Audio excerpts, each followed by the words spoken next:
বুলি এটা কোম্পানী উলিয়াইছে গুৰগাঁৱৰ, এইটো ইণ্ডিজিনাছ হয়। আৰু ছেকেণ্ড ইম্পৰ্টেণ্ট কথা কি, পেচেণ্টটো আছিলে জয়পুৰত আৰু ডক্টৰ আছিলে গুৰগাঁৱত। It was around 286 kilometre distance. Actually এনেকুৱা এটা প্ৰপ'জেল আজিৰ পৰা 6-7 মাহ আগতেও দিছিলে, তেতিয়া Hamas was willing, because Hamas is obviously the weaker party and it is suffering devastating লছেছ।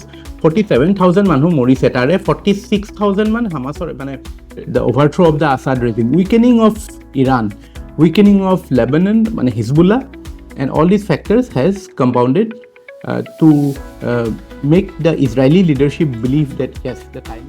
But you should observe one thing, why this news is important, that globally a trend dekha goise je fertility rate is declining. So ketia ki hoy, population bulge eta hoy মাজত মানে কি working age population, মানে যেটো আমি 16 to 64 age group বা 15 to 64 কয়, basically dependent population কমি যায় and your working population increase. নমস্কাৰ, RNR IAS একাডেমীলৈ আপোনালোকক স্বাগতম। আজি আমি এনালাইজ কৰিম 19 জানুৱাৰী 2025 কাৰেণ্ট এফেয়াৰ্ছ। আজি প্ৰথম নিউজটো হৈছে এটা সায়েন্স এণ্ড টেকৰ এটা ইম্পৰ্টেণ্ট ডেভেলপমেণ্ট, বিশেষকৈ আমাৰ ইণ্ডিয়াত ইণ্ডিজিনাছ ডেভেলপমেণ্ট, এটা kind of you can extend it to the idea of Atmanirbhar Bharat. What has happened is that the first indigenously developed tele-robotic surgery has taken place. Actually, we have done tele-robotic surgery. Agote ami korisu, mane enake remote surgery. But yat jitu machine use hoise, SSI Mantra boli, eto SS Innovation boli eta company uliaise Gurgaon, eto indigenous hoy. Aru second important kotha ki, patient to asile Joypurot aru doctor asile Gurgaon. It was around 286 kilometer distance. So himantu distance ot howa eto eta path breaking eta development. So it is very important in that regard. মনত ৰাখিব, এটা organisation আছে CSDSCO বুলি, which actually approves, Ministry of Health and Family Welfare আণ্ডাৰতে আছে, which approves the use of any drugs or use of any new medical procedure. Let me just hold on. Yeah, CDSCO হয়, Central Drug Standard Control Organization. Okay. Next news is regarding the Gaza ceasefire.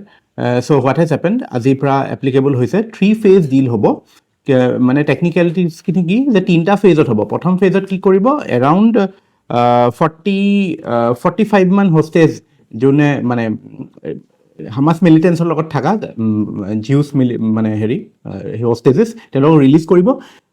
At the same time Jews or মানে state of Israel will release Palestinian prisoners from their prisons, সেইটো হ'ব।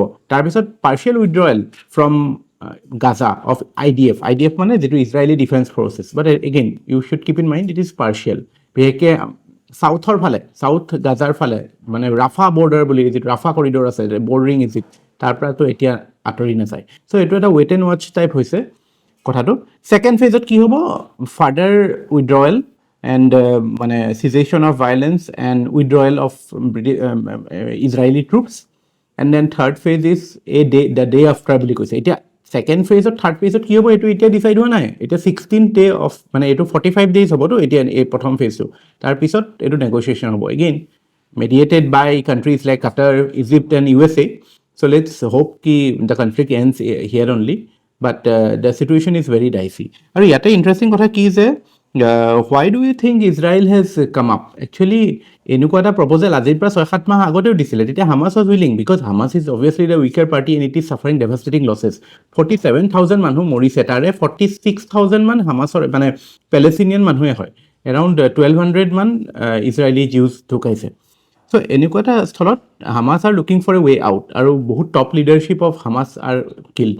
চ' এতিয়া কি হৈছে, ডিফাৰেঞ্চটো কি, আমি আপোনালোকে যদি অকণমান নিউজ ফ'ল' কৰিছে গম পায়, বেঞ্জামিন নেতানিয়াহু, তেওঁৰ ডমেষ্টিক পলিটিকেল মাইলেজটো যথেষ্ট উইক আছিলে এই যুদ্ধৰ আগত, এতিয়া অলপমান ষ্ট্ৰেংথেন হৈছে, অলপ কনচলিডেট হৈছে। ছেকেণ্ড কথা, ট্ৰাম্প আহিছে, that is also' a implicit factor, because ট্ৰাম্পে মানে ক'ব নোৱাৰি কোনফালে লৈ যায়। থাৰ্ড কথা, হামাছৰ যিখিনি ছাপৰ্টাৰ্ছ আছিল, লাইক হাউথি, এতিয়া কালি মিছাইল মাৰা বুলি কৈছে ইয়েমেনৰ হাউথি গ্ৰুপটো, তাৰপিছত লেবাননত আছে Hezbollah, that is also' উইকেনিং।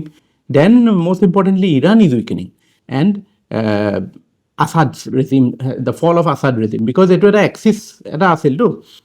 So Syria jitu change all, political change all, where the overthrow of the Assad regime, weakening of Iran, weakening of Lebanon, mane Hezbollah, and all these factors has compounded to make the Israeli leadership believe that yes, the time is right to go for cessation of violence. So henukwa eta situation they are more confident ki Israelor situation to strong ase, so they are going towards this deal. So সেই context to আপোনালোকে বুজি পাব লাগে. Next news is regarding the declining total fertility rate. Again, this is something a hot topic. Actually, আমি proper data পাবলৈ হলে census হ'ব লাগে. Census হোৱা নাই, হ'ব এতিয়া হ'ব বুলি কৈছে. So এইটো এটা গ্লোবেল সাৰ্ভে এটা হৈছিল 1951 ৰ পৰা আপোনাৰ 1950 ৰ পৰা 2021 লৈ. So what does it find? It finds that the fertility rate has declined. Indiaৰ ক্ষেত্ৰত কৈছে আমাৰ 1950s ত 6.18 আছিলে আৰু এতিয়া 1.9 হৈছে 1.9. So fertility rate মানে নো কি? এগৰাকী মাইকী মানুহে নিজৰ ৰিপ্ৰডাক্টিভ এজত কিমান চাইল্ড বিয়াৰ কৰিব পাৰে. এটা টাৰ্ম আছে ৰিপ্লেচমেণ্ট লেভেল বুলি কয় 2.1. তাৰ মানে কি যে the number of children A women should বিয়াৰ or can bear that will replace themselves মানে the husband and the wife. So replacement level to eta ideal level বুলি কয়, আমি এটা replacement level ৰ তলতে গৈছো. আৰু ইনফেক্ট states like Kerala 1988 তে replacement level তলত কৈছে. Calcutta to Kerala is a aging state, so এইটোৰ আমাৰ demographic dividend ৰ aspect টো আহিব ইয়াতে. But you should observe one thing, why this news is important, that globally এটা trend দেখা গৈছে যে fertility rate is declining, in population is stabilizing. Around মানে ডাঙৰ কান্ট্ৰি বিলাকতো ডেভেলপ কান্ট্ৰি বিলাকতো population has stagnated or it is declining, whereas countries like India, China will soon stabilize, and yet এটা prediction কৰিছে by 2100 India will obviously be still the most populous country, but the number of people will be around 1.04 billion by 2100. Our world population will be around 10.4. So that is the basic idea. এনেকুৱা নহয় যে একদম মানে বহুত বেছি মানে naturally. আৰু ইয়াৰ কাৰণটো কি? এটাটো অবভিয়াছলি ইকনমিক ডেভেলপমেণ্ট যেতিয়া যিমানে হ'ব সিমানে দ্য নাম্বাৰ অফ মানে চাইল্ড বৰ্ণ ইজ লেচাৰ. তাতকৈও আটাইতকৈ ইম্পৰ্টেণ্ট কথা হৈছে women empowerment.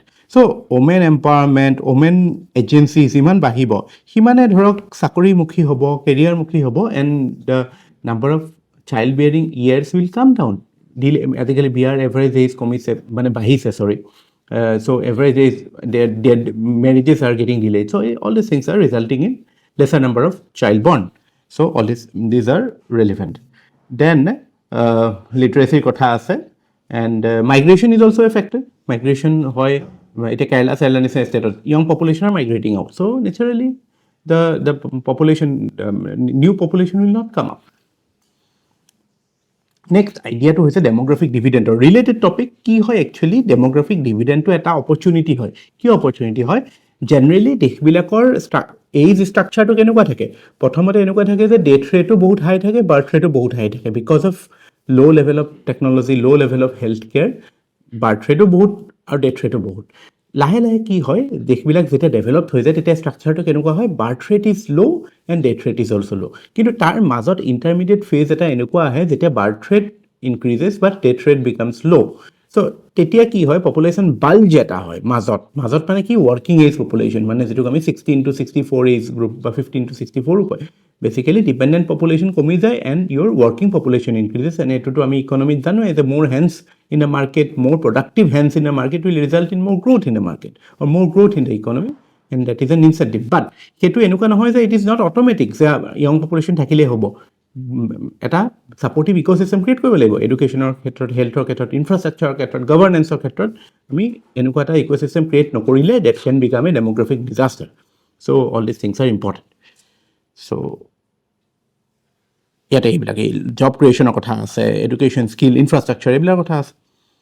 Next news is regarding outward FDI. FDI basically কি হয়, আমাৰ যিটো ফৰেইন ট্ৰেড হয়, বেলেঞ্চ অফ পে'মেণ্ট বুলি আমি ইকনমিত পঢ়োঁ, তাৰে এটা এলিমেণ্ট হয়. ইনফেক্ট কেপিটেল একাউণ্ট আৰু কাৰেণ্ট একাউণ্ট আছে, তাৰে কেপিটেল একাউণ্টৰ পাৰ্ট হয় FDI.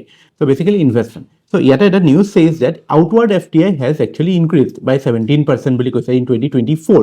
Why it is important? It is important because it shows that India's businesses are diversifying. They are moving up and they are becoming more confident.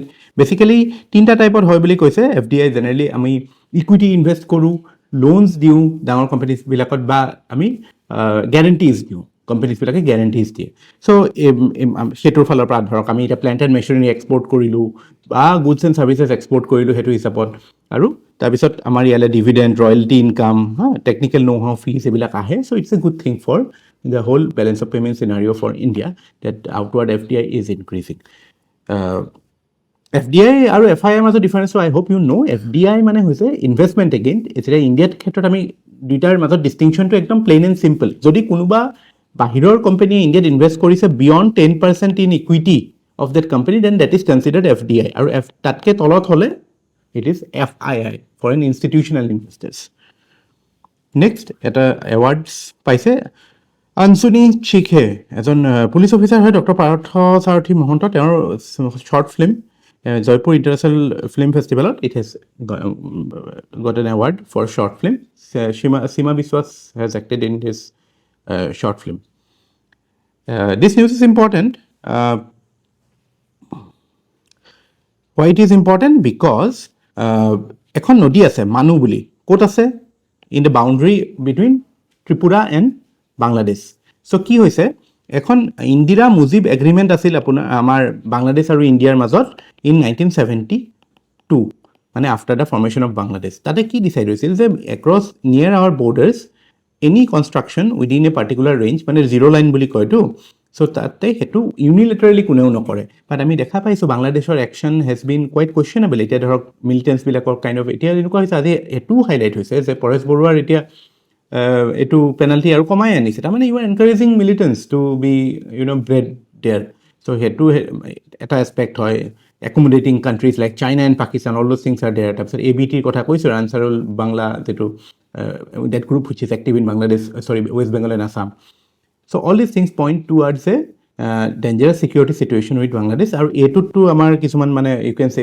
আমাৰ geographical challenge হ'ব পাৰে কিয় এম্বেকমেণ্ট তেওঁলোক নিউজটো কি হয় বেচিকেলি এই নদীখনৰ পাৰে পাৰে সিহঁতে মাথাউৰি বনাইছে মাথাউৰি ওখকৈ বনাইছে চ' এইটো একচুৱেলি উইদাউট কনচালটেশ্যন বনাব নালাগে according to Mujib India agreement কিন্তু এতিয়া বনাইছে ফলস্বৰূপে কি হ'ব পাৰে আমাৰ ত্ৰিপুৰাৰ ওচৰত থকা গাঁওবিলাকত ইফালে বানপানী হ'লে এইটোৱে ডাইভাৰ্ট হৈ যায় ডাইভাৰ্ট হৈ পেলাই ইট কেন ফ্লাড দিছ মানে nearby villages so' it's a risk for the people there and it is a act of aggression cartography you can say it's something that is not expected but you should see it in the larger context of how India Bangladesh relation is going on at this moment so this is it for today azikane imane thank you